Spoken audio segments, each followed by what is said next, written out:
आप सभी का स्वागत है मेरे यूट्यूब चैनल में। आज हम 10th क्लास के पार्ट 2 को रासायनिक अभिक्रिया के पार्ट 2 को करेंगे, जिसमें हम सीखेंगे रासायनिक अभिक्रिया को संतुलित कैसे करते हैं। जिसमें हमें दिया है, जैसा कि हम जानते हैं कि द्रव्यमान संरक्षण नियम के अनुसार किसी भी रासायनिक अभिक्रिया में द्रव्यमान का न तो निर्माण होता है न ही विनाश होता है। अगर कोई भी अभिक्रिया होती है ना तो उसमें हम द्रव्यमान का हमारा उसमें फायदा होता है या नुकसान होता है, ना उसमें जो द्रव्यमान हमारा ना खत्म होता ना ही नया द्रव्यमान बनता है। इसलिए अभिकारक और उत्पाद का द्रव्यमान हमेशा बराबर होना चाहिए। तो रासायनिक अभिक्रिया में हमेशा क्या होना चाहिए, अभिकारक और उत्पाद का जो द्रव्यमान है वो बराबर होना चाहिए। अभिकारक कहते हैं जो रासायनिक अभिक्रिया में भाग लेते हैं। उत्पाद कहते हैं जो रासायनिक अभिक्रिया में जो नया प्रोडक्ट बनता है, नया उत्पाद बनता है, उसे उत्पाद कहते हैं। रासायनिक अभिक्रिया से पहले एवं बाद में प्रत्येक तत्व के परमाणुओं की संख्या समान होनी चाहिए। रासायनिक अभिक्रिया जो होती है हमारी, उससे पहले और बाद में जो जितने भी प्रत्येक तत्व उसमें यूज हुए हैं उनकी परमाणुओं की संख्या क्या होनी चाहिए, बराबर होनी चाहिए। रासायनिक अभिक्रिया जिसमें अभिकारक और उत्पादों के प्रत्येक तत्व के परमाणुओं की संख्या बराबर होती है उसे संतुलित अभिक्रिया कहते हैं। उसे संतुलित अभिक्रिया कहते हैं। जैसा हमें एक समीकरण दिया हुआ है, हमें यहाँ पर यह दिया हुआ है, हमें Fe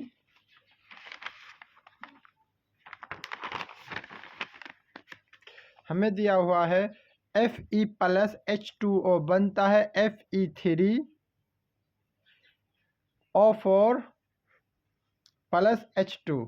तो यहाँ पर हमें इसको संतुलित करना है। संतुलित करने के लिए सबसे पहले हमने जो हमारे लेफ्ट हैंड साइड के जितने भी तत्व हैं और राइट हैंड साइड के जितने भी तत्व हैं इनको लिख लेना है। जो Fe है हमारे पास यहाँ पर 1 दिया हुआ है। जो H2 है हमारे पास, H हमारे पास हाइड्रोजन मतलब 2 दिया हुआ है और ऑक्सीजन हमारे पास 1 दिया हुआ है। इस साइड हम देखते हैं तो जो Fe है हमारे पास 3 दी हुई है और ऑक्सीजन हमें 4 दिया हुआ है और H2 हमें 2 दिया हुआ है।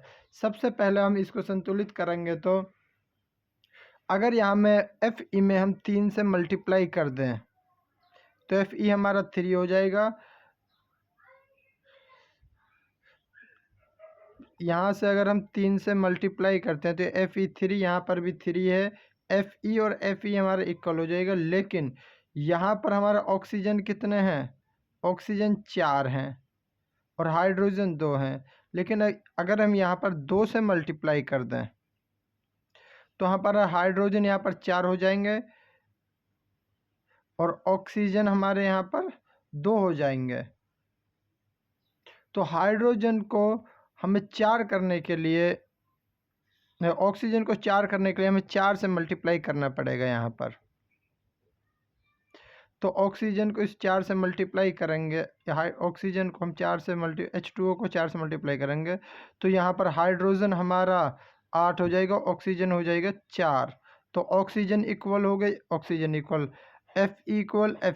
अब हाइड्रोजन 8 हो गए तो हमारे पास यहाँ पर 2 दिया हुआ है तो हम 4 से इसमें कर देंगे तो हमारा हाइड्रोजन भी 8 हो जाएगा। तो हम कह सकते हैं कि ये जो समीकरण दिया हुआ एक संतुलित समीकरण है।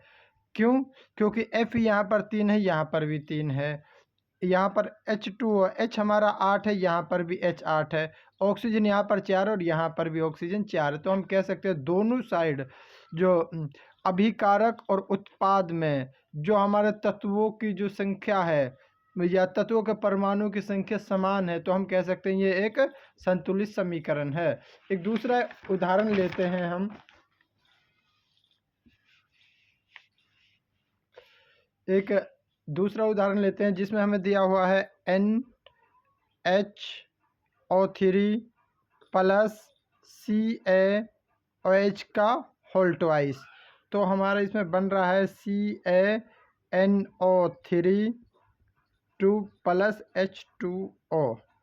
तो सबसे पहले हमें इसको संतुलित करना है। संतुलित करने के लिए सब में पहले इस साइड के जो तत्व है के परमाणु उनके लिखना होगा। हमें H कितना दिया हुआ है, हमें 1 यहाँ पर है, 2 यहाँ पर, हाइड्रोजन हमें 3 दिया हुआ है, N हमें दिया हुआ है 1, और ऑक्सीजन हमें 3 यहाँ पर, 2 यहाँ पर, ऑक्सीजन दिया हुआ है 5, और कैल्शियम दिया हुआ है हमें 1। तो हाइड्रोजन कितने हो गए हमारे यहाँ पर, 3 हो गए, नाइट्रोजन 1 हो गया, ऑक्सीजन 3 यहाँ पर, 2 यहाँ पर, 5 हो गया, और कैल्शियम हो गया 1। लेकिन इस साइड देखते हैं, जब हम कैल्शियम हमारे पास 1 दिया हुआ है, और नाइट्रोजन हमारे पास 2 दिया हुआ है, ऑक्सीजन हमारे पास 6 यहाँ पर, 1 यहाँ पर 7 दिया हुआ है, और हाइड्रोजन हमारे पास 2 दिया हुआ है। तो सबसे पहले हम इसमें से किसको इक्वल करेंगे, आइए करने की कोशिश करते हैं। सब में पहले देखते हैं, यहाँ पर कैल्शियम यहाँ पर 1 है, कैल्शियम यहाँ पर 1 है, तो नाइट्रोजन यहाँ पर हमारा 2 है, तो नाइट्रोजन यहाँ पर 1 है। सबसे पहले हम यहाँ पर 2 से मल्टीप्लाई कर देंगे। 2 से मल्टीप्लाई करेंगे तो यहाँ देखते हैं हम, जो हाइड्रोजन 2 यहाँ पर है और 2 यहाँ पर, हाइड्रोजन हमारे 4 हो जाएंगे, और नाइट्रोजन हमारे 2 हो जाएंगे, और ऑक्सीजन हमारे 6 यहाँ पर है, 2 यहाँ पर, 8 हो जाएंगे।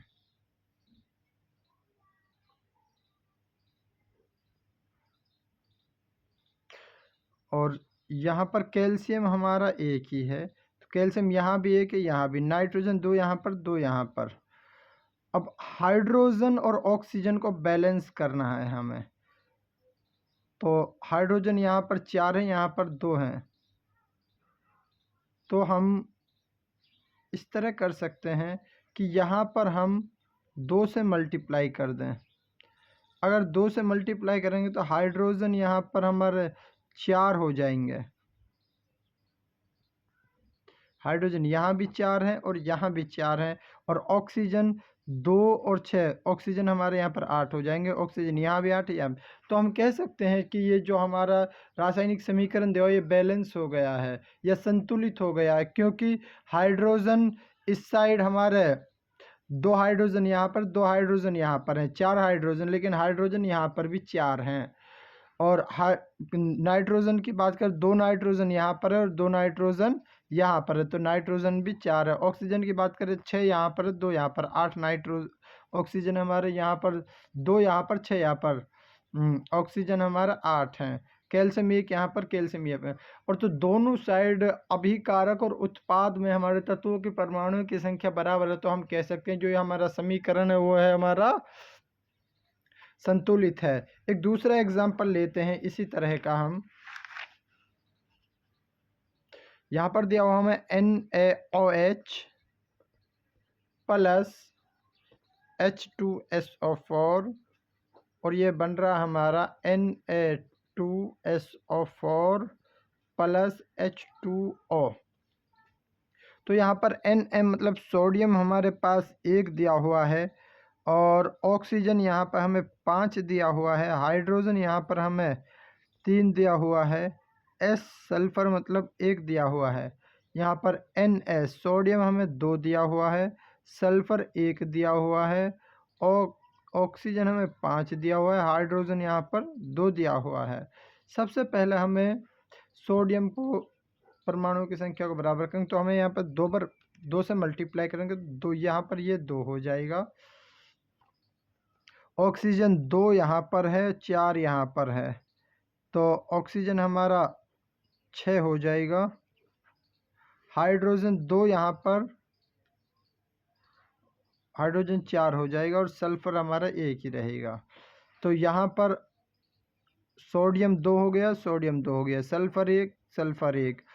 अब जो बात, ऑक्सीजन 6 करने हैं हमें और हाइड्रोजन 4 करने हैं, हाइड्रोजन 4 करने हैं तो हमें क्या करना होगा, यहाँ हम 2 से मल्टीप्लाई कर देंगे, तो हाइड्रोजन हमारे 4 हो गए और ऑक्सीजन हमारा 6 हो गया।